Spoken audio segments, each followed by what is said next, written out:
Good morning everyone. तो आज हम डिस्कस करेंगे इंडिया श्रीलंका रिलेशंस के बारे में, यानी कि भारत और श्रीलंका के बीच में संबंध कैसे हैं उसके बारे में।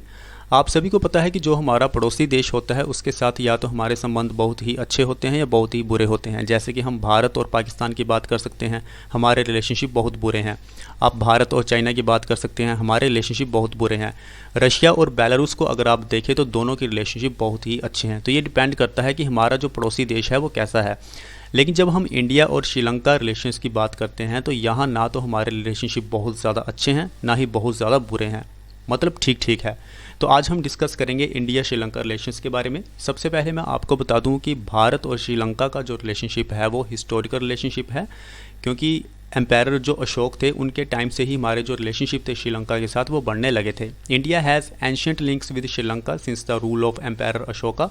The relationship between the two countries has built upon a legacy of intellectual intercourse, यानी कि दोनों देशों के बीच में काफ़ी अच्छी डीप अंडरस्टैंडिंग है। उसके बाद कल्चर इंटरकोर्स, यानी कि हमारा कल्चर भी मिलता जुलता है। रिलीजियस इंटरकोर्स है, लिंग्विस्टिक इंटरकोर्स है, जैसे कि तमिलियन भाषा भी श्रीलंका में बोली जाती है, इंडिया में भी बोली जाती है।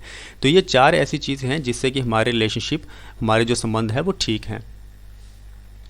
आगे हम बात करते हैं Indian intervention in the Sri Lankan civil war. अब श्रीलंका के साथ हमारे संबंध कैसे बुरे होते हैं उसके बारे में हम चर्चा करते हैं। 1970 और 1980 के दशक की बात है जब श्रीलंका में सिविल वार जैसी सिचुएशन बनी हुई थी। दो ग्रुप्स थे, एक साइड तो गवर्नमेंट ऑफ श्रीलंका थी और दूसरी side tigers of Tamil Eelam थे, जो चाहते थे कि हमें सेपरेट कर दिया जाए, जो कि एक सेपरेटिस्ट ग्रुप था। तो श्रीलंका की जो गवर्नमेंट थी उसे ये लगता था कि तमिल एलम जो ग्रुप है, सेपरेटिस्ट ग्रुप है, उसे सपोर्ट किया जाता है भारत सरकार के द्वारा। It was also believed that certain elements in the research and analysis wing, यानी कि रो जो हमारी इंटेलिजेंस एजेंसी है वो भी शामिल थी और वो भी सपोर्ट कर रही थी टाइगर्स ऑफ तमिल एलम को। One of the India's many centre and investigative agencies and private politicians were funding these insurgents. ऐसा श्रीलंका का मानना था कि फंड भी किया जा रहा है इस ग्रुप को भारत के द्वारा। अब हम बात करते हैं इंडिया और श्रीलंका कॉमर्शियल रिलेशनशिप की।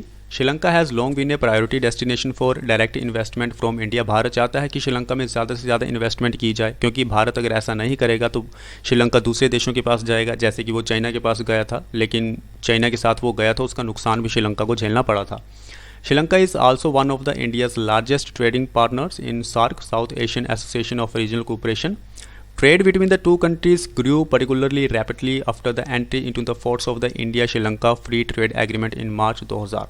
तो ये सबसे ज़्यादा इंपॉर्टेंट एग्रीमेंट साइन हुआ था भारत और श्रीलंका के बीच में, जिसमें कि फ्री ट्रेड एग्रीमेंट था, यानी कि जो भी एक्सपोर्ट इंपोर्ट है उसमें फ्री ट्रेड किया जा सके। अब हम एक्सपोर्ट की बात करते हैं, यानी कि एक्सपोर्ट जो है वो भारत से श्रीलंका को कितना होता है। 2018 का मेरे पास डेटा है इस समय, अभी तो शायद फिगर जो है वो बढ़ गई होगी। तो यूनाइटेड स्टेट डॉलर 4.16 बिलियन इतना एक्सपोर्ट करता है भारत श्रीलंका को, जबकि एक्सपोर्ट हमें श्रीलंका से भारत को देखने में मिलता है यूनाइटेड स्टेट डॉलर 767 मिलियन। तो आपको लग रहा होगा कि भारत इतना ज़्यादा एक्सपोर्ट करता है, श्रीलंका का एक्सपोर्ट इतना ज़्यादा कम क्यों है।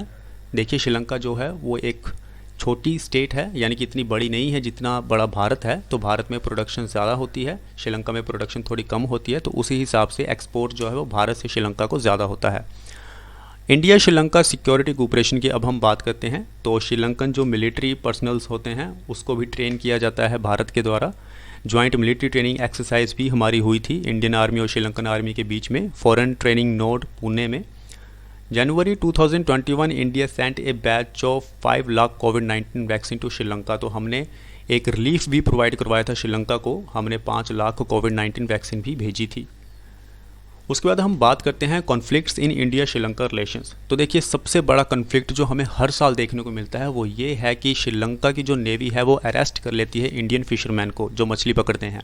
तो ये दोनों देशों के रिलेशनशिप को ख़राब कर देता है। Arrest of Indian fisherman on the Sri Lankan side of the international maritime boundary line in the Pak Strait and the Gulf of Mannar by Sri Lankan authorities has been a long-standing problem with the Sri Lankan Navy firing on Indian fishing vessel।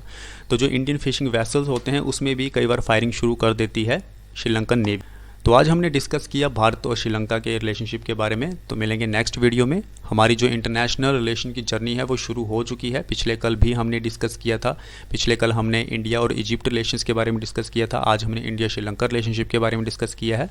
तो अभी next video में भी discuss करेंगे। तो आप इस journey के साथ बने रहिए। मिलते हैं नेक्स्ट वीडियो में।